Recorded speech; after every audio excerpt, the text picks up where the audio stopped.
आज मैं आपको ऐसी शादी दिखाने लगा हूँ जहाँ पे 100 कटवे तैयार किए जाए और ये ऐसी शादी है जिन्होंने इस बरसों पुरानी रवायत को बरकरार रखा हुआ है। हरिपुर, गाजी और हजरों के आसपास जितनी भी छोटे मोटे गाँव हैं, ये सब जगहों पे इस तरह से कटवा गोश्त तैयार किया जाता था। और कटवा गोश्त बनाने की ये रवायत इतनी पुरानी है कि लोग अब इसको भूलते जा रहे हैं और बहुत ही कम ऐसी शादियां होती हैं जिन पे ये कटवा गोश्त तैयार किया जाता है। तो हमारा सफर शुरू होता है हसन अब्दाल को क्रॉस करते हुए। हम पहुंचे एक गाँव में और यहाँ पर हम 10 किलोमीटर गलत रास्ते पर आ चुके। तो थोड़ी देर आगे जाने के बाद हम एक दफा फिर से गलत रास्ते पर चले और ये ऐसे रास्ते थे जहाँ पे गूगल मैप भी साथ नहीं दे रहा और इसी तरह से पूछते पूछते हम पहुंच गए हरिपुर के गाँव तारचीटी। और ये तारचीटी गाँव बहुत ही प्यारा था जहाँ पे आज हमें वलीमे की दावत। तो जैसे ही हम इस गाँव में पहुंचे तो यहाँ पे हमें एक भाई मिला जिन्होंने कहा कि मैं आपको उस जगह लेकर चलता हूँ जहाँ पे कटवा तैयार किया जा रहा है। तो जैसे ही हम इस जगह पर आए तो यहाँ पे कटवा कुछ बनाने की तैयारी चल रही है और इन कटवों के नीचे आग लगाई जा रही। वैसे हमारा इरादा था कि हमने यहाँ पर आगे इन कटवों की फुल रेसिपी की वीडियो बनाई, लेकिन हम काफी लेट हो चुके हैं। और ये चीज जो आप देख रहे हैं इसको डनी कहा जाता है और ये कटवे के अंदर इस तरह से लगाई जाती है। और यहाँ पे आप इन बुजुर्गों की बातें सुने कि ये क्या कह रहे हैं। 135 साल चाचा नहीं, अपनी उम्र नहीं, दादे नहीं जी, अल्लाह दादे नहीं, दादे नहीं,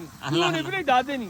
अल्लाह अल्लाह खानदानी का भी मतलब। हाँ खानदानी काम साडा मसीती ने मसले बनाना फूल बनाना। अच्छा ये साड़ी शौक है। एक चीज मुझे यहाँ पे बहुत ज्यादा पसंद है कि यहाँ पे जितने भी शादी के निजामात हैं वो सारे के सारे इन गांव के लोगों ने संभाल रखा है। वैसे तो उस गांव का टेम्परेचर बहुत ठंडा था, लेकिन इन कटवों के सेक की वजह से मुझे यहाँ पे गर्मी लगना शुरू हो गई और मैंने अपनी जैकेट उतारकर एक चारपाई पर। आपको इस गाँव के बारे में कुछ बताता हूँ। इस गाँव का नाम तारचीटी है और इस गाँव की तहसील गाजी और जिला हरिपुर। और यहाँ के लोग इतने मेहमान नवाज है कि उन्होंने सबसे पहले हमें चाय पिलाई और चाय पीने के बाद मुझे ठंड लगना शुरू हो। और दूसरी तरफ मेरे एक दोस्त को जरूरी मिस कॉल आ गई जिसकी वजह से ये झाड़ियों के पीछे चला। और जिस जगह कटवा गोश्त तैयार किया जा रहा था उसके साथ ही बिल्कुल टेंट लगाया गया था जहाँ पे मेहमानों को कटवा खिलाया जाए। और यहाँ पे जो कटवे रखे गए थे वो तकरीबन तैयार हो चुके हैं। कटवों के नीचे मट्टी डालकर इस आग को बंद कर दिया जाए और आखिर में इन कटवों के अंदर लेमन डाला जाएगा जो कि इस डिश के लिए बहुत ज्यादा जरूरी होता है। और अब इन बर्तनों को भी लेकर आया जा चुका था जिसके अंदर कटवा डालकर मेहमानों के आगे पेश किया जाएगा। तो जैसे ही कटवा तैयार हुआ सबसे पहले दुआ कराएगी और दुआ कराने के बाद यहाँ पे कटवा निकालकर हमारे सामने रखा। और ये चौधरी सिद्दीक साहब है जिनके भांजे की शादी पर आज हम इन्वाइटेड थे। और ये कटवा गोश्त इतना लजीज था कि आपको इस तरह का कटवा गोश्त किसी भी होटल से खाने को नहीं मिला। और अब यहाँ पे एक चारपाई के ऊपर रोटियां लाई जा चुकी थी। इन रोटियों को छोटे से तंबू के अंदर रखा जाएगा और इस टाइम तकरीबन 11:30 बजे का टाइम चल रहा था और 11:30 बजे वलीमा यहाँ पे स्टार्ट हो गया था। और ये देखकर मुझे बहुत ही अच्छा लगा कि गांव के बड़े बुजुर्ग इस कटवा गोश्त को निकालकर इन रकाबियों के अंदर रखते जा रहे थे और एक एक करके ये सारी रकाबियां इस तरह से जमीन पर रख दी जाती हैं और ऊपर से इसके ऊपर शोरबा डाला जाता है। और जैसे ही इन बर्तनों को इस कटवा गोश्त से भरा जाता है उसी तरह से गाँव का हर एक बंदा इस कटवा गोश्त को यहाँ से उठाता है और उठाकर इसको दूसरी तरफ लेकर जाता है जहाँ पे मीठे की प्लेट तैयार हो रही हो। और यहाँ से एक एक प्लेट उठाकर इसको मेहमानों के आगे पेश करने के लिए लेकर जाया जाता है। और इन शादियों पर वेटर्स बाहर से नहीं बुलाए जाते बल्कि ये सारे के सारे काम गाँव के लोग खुद करते हैं। और ये इस तरह से कटवा गोश्त तैयार किया जाता है कि यहाँ पे 60-60 साल के बुजुर्ग भी इसको बड़े मजे से खा रहे होते हैं। और यहाँ के लोगों को कटवा गोश्त इतना ज्यादा पसंद होता है कि एक बंदा 2 से 3 किलो गोश्त आराम से खा जाता है। और अब हमारे सामने भी इस कटवा गोश्त को लाकर रखा गया तो मैंने सबसे पहले इस बर्तन के अंदर से सारी बोटियां निकालकर एक प्लेट में रखी और उसके बाद मैंने रोटी का अच्छी तरह से चूरा बनाकर इस शोरबे के अंदर डाला और ऊपर से लेमन डालकर बोटियों के छोटे छोटे पीसेस। और जब मैंने एक निवाला बनाकर उसको खाया तो यकीन करें कि ऐसा मजा पहले कभी नहीं आया। और उसके बाद हमारे नबी की सुन्नत पर अमल करते हुए मैंने थोड़ा सा हलवा खाया तो यार ये हलवा भी बहुत ज्यादा मजा है। और खाना शाना खाकर हमने इनसे वापसी की इजाजत ली और हम निकल पड़े वहां जहाँ पर हमने अपना बाइक खड़ा किया। और थोड़ा सा चलते ही हम एक दफा फिर से भूल गए कि हमने अपना बाइक कहाँ पर पार्क किया। करते कराते हम पहुंचे अपने बाइक के पास और यहाँ से हमने अपने बाइक को स्टार्ट करके वापसी का रास्ता। इंशाल्लाह नेक्स्ट टाइम आपको कटवा गोश्त की पूरी रेसिपी दिखाएंगे कि शादियों में कटवा किस तरह से तैयार किया जाता है। और अगर आपको हमारी ये वीडियो पसंद आई हो तो इस वीडियो को लाइक कीजिएगा और अपने बाकी दोस्तों के साथ शेयर कीजिएगा।